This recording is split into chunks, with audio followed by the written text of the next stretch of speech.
closing opposition stance in this debate is very clear. We think that social change for minorities in particular should not be actualized through equality, should be actualized through equality of opportunity rather than equality of outcome. We think in particular, it should never come at the cost of competitors, private domains, and furthermore, the very minorities that you want to protect. I'm going to be proving that in my speech. But we think furthermore in particular, beauty itself is very different from any other standards, for example, race, ethnicity, and gender. In that beauty is not a binary concept, it's a very subjective concept. Furthermore, it's very, very changeable through your personal effort, through plastic surgery, whatnot. We think it's very, very different from these other standards, and therefore, we think it's a very lasting where affirmative action should apply in. I'm going to be doing two things in my speech. First, I'm going to be denying to a certain extent the allegations that came from the Gulf bench in general, and in my second part of the speech, I'll be engaging and giving you an even if case, engaging to all the premises that were set by the proposition side.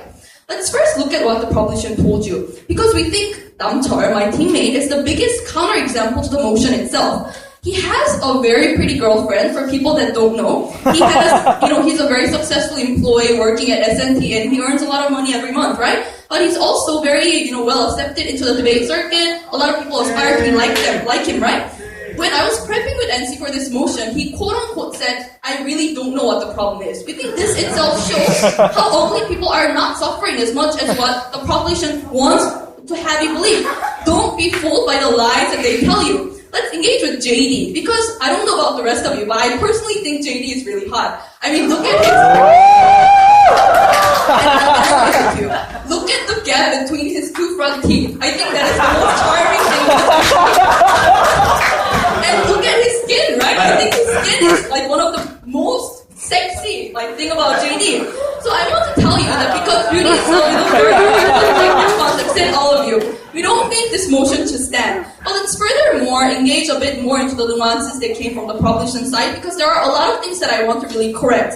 Number one is how the status quo really is. Because opening opposition already established this, but to further analyze, we think ideas of alternative beauty already exist and is prevailing in status quo. Look at the examples of normal Barbies that most recently came out. Look at things like the song All About That Best, where that fat woman is considered as someone that's, giving you a new idea of what beauty is. These different standards of beauty is really changing. It has changed historically. And we think right now there's this more pluralistic sense of what beauty really can be. But furthermore, we think that when this debate is largely about corporates and what companies are going to do, you really need to analyze how these corporates are going to act. Because we don't think these corporates are going to be so stupid to the extent of denying a very capable worker just because he's ugly. We don't think corporates do that because they make very, very rational calculuses. But furthermore, we think even in the educational domain, we think what opening government told you is full of lies. Because if, for example, educational faculties picked students based on how pretty they are, Sky, like Seouldae, Youngjae, and Korea대 would have all the prettiest people, which is factually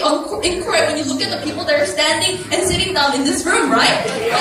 Let's engage furthermore with this idea of what being ugly really is. Because we think in this particular debate, being ugly is not the simplistic idea of you having an ugly face and you having a pretty face. We think it's more a very subtle idea of what you can really do in order to enhance your outer appearance. For example, neatness. For example, washing your hair. For example, wearing a decent shirt to the interview that you're going to go for, right? We think all of these things are simply not inherent. We think these things can be better, and these things can be improved on a very individual level of effort. We think the people that don't do this and don't go on diets when they can lose weight are simply lazy, right? But furthermore, let's talk about this idea of if preferences do exist, we think it's not really alien from the work experience or work performance. For example, we're talking about, I don't have time, we're talking about salesmen, we're talking about bankers that do have interaction with the people that they want to persuade, with the people that they want to sell their products to. We think it not only increases the level of customer satisfaction when these people do have a certain level of,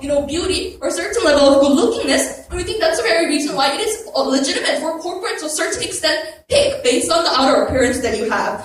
Engaging a little bit toward the closing government, they gave me this idea on how they want the state to re-characterize and normalize what this word ugly means, right? Number one question, how is the state going to do this through this policy? They never proved the process, But more importantly, if that can be done so simply, we think it's not a mutually exclusive thing. We think it can also happen on opposition side without having this policy or the state having certain education campaigns, whatnot. But let's go into the more important and, important bulk of my speech and important bulk of this debate. Because I'm going to be engaging a bit more toward the model that came from opening government. We think in any debate, when the opening government tells you that a debate is a value assessment debate and dismisses points of information, asking you to clarify what your policy exactly is, that already shows that they're scared to set up a policy and solve a problem, right? I'm going to be engaging with two case scenarios. Because we think because of very logistical restrictions, slots are inevitably going to exist. Number one, if there are a very restricted number of slots, obviously there's going to be competition fighting for that restricted slots of who the ugly person that gets to have state protection gets to be, right? NC raised multiple points of information regarding this. The idea that we want to give you from closing our position is this idea of a state-led new lookism, and we think this is even worse, right? Because while before in status quo, before this motion passes, at least when the society,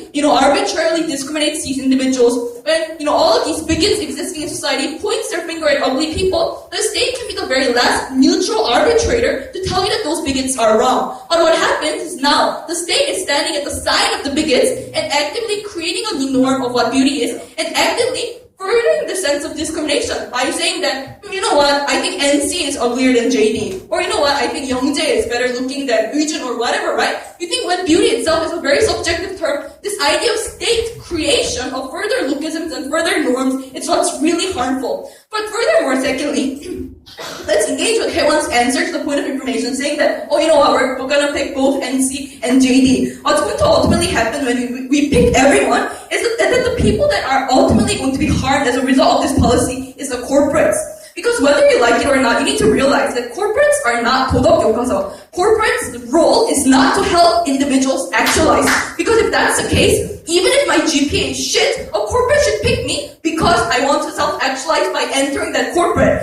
Corporates' only role, whether you like it or not, is to maximize their own profit within a minimum legal boundary. We think this actively harms the corporate's capacity to do this when they need to sacrifice and when they need to compromise their ability to pick people that will bring the most benefits to their corporate because they need to give slots to ugly people. For all these reasons, we don't think this policy creates any benefits. We're very happy to oppose.